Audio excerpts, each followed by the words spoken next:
कुरुंदकर संदर्भातली बातमी आता ही महाराष्ट्रभर गाजलेली बातमी होती। पोलीस अधिकारी अश्विनी बिंद्रे हत्या प्रकरण। सहाय्यक पोलीस अधिकारी अश्विनी बिंद्रे हत्या प्रकरणामध्ये पनवेल सत्र न्यायालयाने निकाल दिलाय।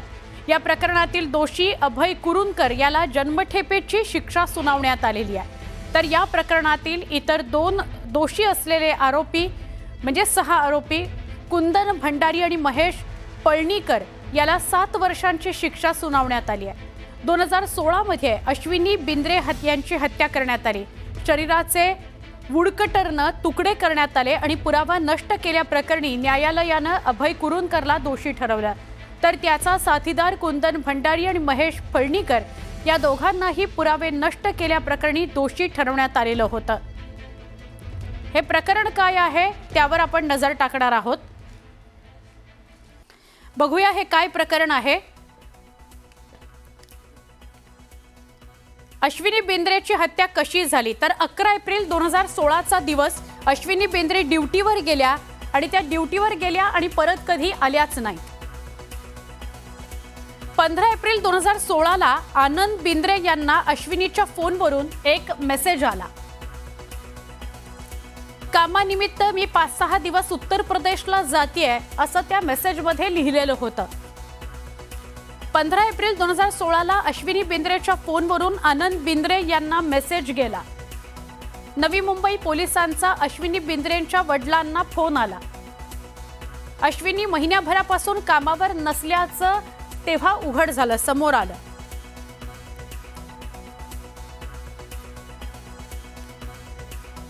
अश्विनीने कुरुंदकरच्या मागे लग्नाकरता तगादा लावलेला होता।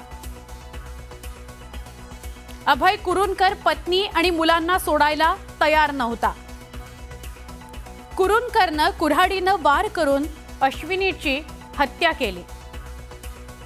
अश्विनीच्या मृतदेहाचे तुकडे केले आणि ते फ्रीजरमध्ये ठेवले। मृतदेहाचे तुकडे बॉक्समध्ये भरून त्याने खाडीत फेकले।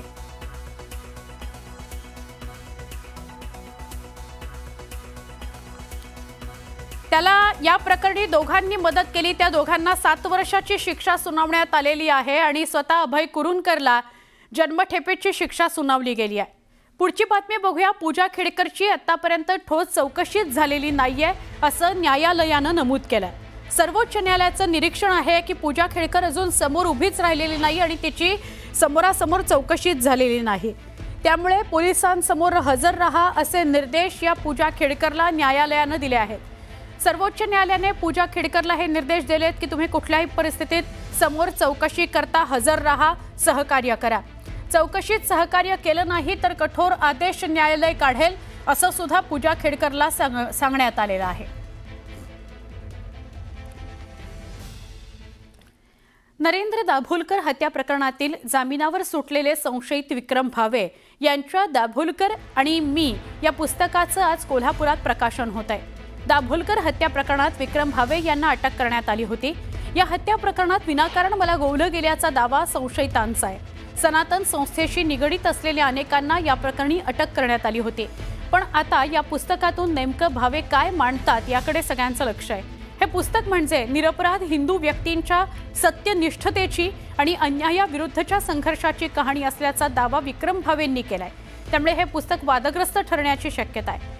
दरम्यान 2008 मध्ये ठाण्यातील गडकरी रंगायतनमध्ये स्फोट झाला होता। त्या प्रकरणी विक्रम भावे यांना अटक करण्यात आली होती। त्यानंतर दाभोलकर हत्या प्रकरणात रेकी करण्यात संशयितांना मदत केल्याप्रकरणी त्यांना अटक करण्यात आली होती। जेलमध्ये असताना नेमकं काय घडलं याचा उलगडा या पुस्तकात करण्यात आलाय।